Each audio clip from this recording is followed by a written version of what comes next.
আছে, অতিরিক্ত সাধারণ সম্পাদক, তারপরে আকবর ভাই আছে, খেলার জগত মানুষ হল কমিটির আছে। সুতরাং আরা ইবেলে যা যা গরম দরকার ঘরের উড়িয়ে বেলায় যা যা প্রশিক্ষণের দরকার আরার পক্ষে সর্বোচ্চ সহযোগিতা দেয়। আর আরো চাইছি ওরা বলখালিটুন একসময় জাতীয় দলের প্লেয়ার আসলে অনেক, কিন্তু আজকের দিনে দুটো জাতীয় দলের প্লেয়ার নেই।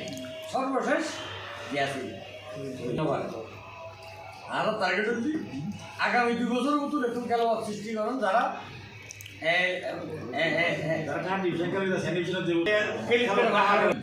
আমরা দেখি খুব ভালো খেলিতে কিন্তু আর্থিক কারণে যে সহজে প্র্যাকটিস করি না পারে অথবা ডাহা অনেক খেলা আছে ডাহা দিতে পারে এইগুলো না আমরা হেল্প চাই।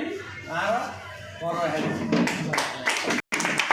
ফুটবলের প্রতি ধীরে ধীরে সহযোগিতা আমার তো দরকার আছে। আমি এটা বুঝু একটা ক্লাব আছে আরও জানাইবে। আমি এই 2-3 বছর একটা ফুটবল যারা যারা ক্রিকেট আছে ক্রিকেটের ইনস্ট্রুমেন্ট নিয়ে পাঠিয়ে দিই। তোমার হাতে যদি আমার ক্লাব থাকে যেটা তোরা প্র্যাকটিস করানো হবে এটা আনি দিই জিনিস এনে সদিচ্ছা লাগে বুঝলো মত যদি